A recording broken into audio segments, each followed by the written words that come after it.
এক ঘন্টা লাইনে দাঁড়িয়ে থাকার পর কি হলো আমার সাথে সেটাই শেয়ার করবো আজকে আপনাদের সাথে। তো পুরো ভিডিওটা স্কিপ না করে দেখতে থাকুন। Hey guys, good evening. কেমন আছেন সবাই? আশা করছি সবাই খুব ভালো আছেন। আমিও খুব ভালো আছি। সুস্মিতাস ব্লগ চ্যানেলে আপনাদের সবাইকে স্বাগত জানাই।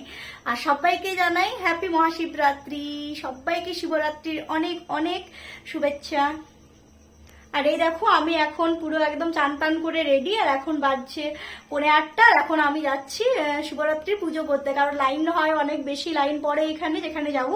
তো পুরোটাই শেয়ার করবো আপনাদের সাথে। আর চতুর্দশী লাগার পরেই পুজোটা করবো, তো এখন তো লাইনে দাঁড়াতে হবে, তার জন্য এখন যাচ্ছি। আর এখানে দেখুন আমি পুরোপুরি রেডি হয়ে গেছি। আজকে আমার শিবরাত্রির লুকটা কেমন লাগছে আপনাদের অবশ্যই জানিও। এখানে দেখুন আমি আমার এখানে সব থালাটা একদম রেডি করে গেছি। আর এই দেখুন এখানে আমি সব জিনিস নিয়েছি, শুধু আমার এখানে নারকেল কেনা হয়নি। তো নারকেলটা আমি এখন রাস্তাতে যেতে যেতে কিনবো, বাকি সব কিছুই বাবা প্রসাদ এনে দিয়েছে। তা এতগুলো করে নিলাম না, এখানে কিছুগুলো করে নিলাম, বাকিগুলো সব বাড়িতেই রেখে দিলাম। আর এই দেখুন আমার ফুল টুল সব রেডি করা রয়েছে। তো চলুন টাটা। আমার সাথে ও পুরো রেডি হয়ে গেছে। তো এখন তো গাড়ি চালাবো, মন্দিরে গিয়ে দেখা হচ্ছে আবার আপনাদের সাথে। তো চলুন এখন টাটা, দেখতে থাকুন পুরো ভিডিওটা। তো ফাইনালি আমি মন্দিরে এসে গেছি। আর মন্দিরে এসে আমার একদম মাথায় হাত। আমি ভাবছিলাম যে যেহেতু এবারে চতুর্দশী লেট করে লাগছে, তাই এত তাড়াতাড়ি বেরোবো না। আর ওখানে গিয়ে ভাবছিলাম যে যদি তাড়াতাড়ি হয়ে যায় পুজো, তো যতক্ষণ না চতুর্দশী লাগে ততক্ষণ তো পুজো করবো না, তাই বাড়িতেই লেট করছিলাম। আর এখানে এসে দেখছি এত লাইন, কোনো বারে আমি এত লাইন দেখিনি। আর আমি ভাবছিলাম হয়তো আজকে অত বেশি কেউ করবে না, কালকে দিনের বেলাতেই হয়তো ভিড়টা বেশি থাকবে। বাট না, আমি লাইনে দাঁড়িয়ে দাঁড়িয়ে ভাবছিলাম যে আমি পুরো ভুল। এখানে একবার ভিড়টা দেখুন আপনারা। লাইনে আমিই ছিলাম, তারপর দেখলাম যে না আমার পিছনেও আবার অনেকজন লাইন দিয়েছে, সেটাই একবার দেখাচ্ছি আপনাদেরকে।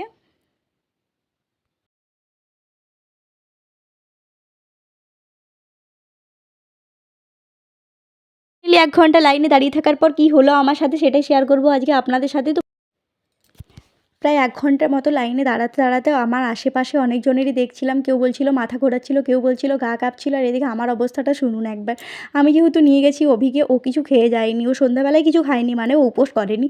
তো ওখানে গিয়ে ও বলছে ও আর থাকতে পারছে না। এবার আমি কিভাবে ওকে নিয়ে দাঁড়িয়ে থাকি? আর যদি আমি কন্টিনিউ দাঁড়িয়ে থাকতাম হয়তো 2 ঘন্টার পরে আবার লাইনটা পেতাম। তাই কি করলাম, তাই আমি সঙ্গে সঙ্গে আমার ভাইকে ফোন করলাম, বললাম আমাদের বাড়ির সামনে শিব মন্দিরটা রয়েছে, ওই মন্দিরে গিয়ে দেখ তুই ভিড় আছে কি না। ও বললো এই মন্দিরটা একদম ফাঁকা রয়েছে, 2 জন মাত্র রয়েছে, এই মন্দিরে চলে আয়। তারপর আমি মনে মনে শিব বাবার মুখটা দেখে শিব বাবার কাছে ক্ষমা চেয়ে নিয়ে এলাম। আমি বললাম যে সোমবারে আমি এসে বাবা তোমার কাছে পুজো করে যাব।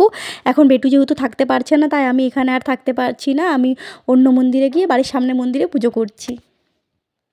তারপর আমরা এই মন্দিরে চলে এলাম। এই মন্দিরে এসে প্রথমে জল টল নিয়ে নিলাম, তারপর ভেতরে গেলাম, আর দেখলাম যে সত্যি একদম ফাঁকা রয়েছে। আর এই মন্দিরে আমরা একদম মন দিয়ে পুজো করলাম।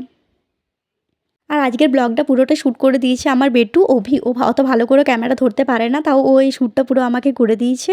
তো তার জন্য যদি ক্যামেরাটা একটু ভুলভাল ধরা হয়ে থাকে তো তোমরা সেটা অ্যাডজাস্ট করে নিও। তো ফাইনালি এখানে এসে খুব ভালোভাবে একদম মন দিয়ে পুজো করলাম, অনেকক্ষণ ধরে খুব ভালোভাবে পুজোটা কমপ্লিট হলো। তো সত্যি এই কথাটা আজকে আমি পুরো একদম বিশ্বাস করে গেলাম যে আমরা চাইলেই সব কিছু হয় না, ভগবান যেটা চায় আমাদেরকে সেটাই করতে হয়। পরশু দিনেরই কথা, আমি আমার বেটুকে যখন স্কুল নিয়ে যাচ্ছিলাম তখন একটা দাদুর সাথেই মন্দিরের সামনেই দেখা। আমি দাদুকে বললাম যে দাদু দেখি একবার মন্দিরটা, এই মন্দিরটা তো হলো অনেক দিনে, কিন্তু আমি এখানে একবারও পুজো করিনি। খুব ইচ্ছা ছিল এবছর আসা শ্রাবণ মাসে, বাট আসা হলো না। তো সেই দিন আমি বললাম, আর আজ বাবা আমাকে নিজেই টেনে নিয়ে এলো। ওখানে 1 ঘন্টা লাইন দেওয়ার পরও ফাইনালি আমাকে এখানেই এসে পুজো করতে হলো। তো খুব ভালোভাবেই পুজোটা কমপ্লিট হলো। অ্যাকচুয়ালি বাবারই এটা ইচ্ছা ছিল বোধহয় যে আমি এখানে এসে পুজো করি।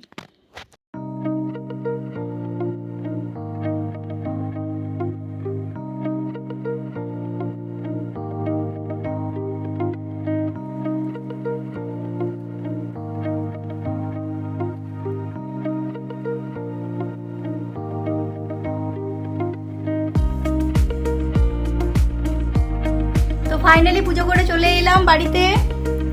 আর এখন বাজছে 9:30। তো টাটা, আজকের ব্লগটা এখানে শেষ করছি। দেখা হচ্ছে আপনাদের সাথে খুব শীঘ্রই নতুন কোনো একটা ব্লগে। সবাই ভালো থাকবেন। আর ভিডিওগুলো ভালো লাগলে সবাই অবশ্যই চ্যানেলটিকে লাইক কমেন্ট শেয়ার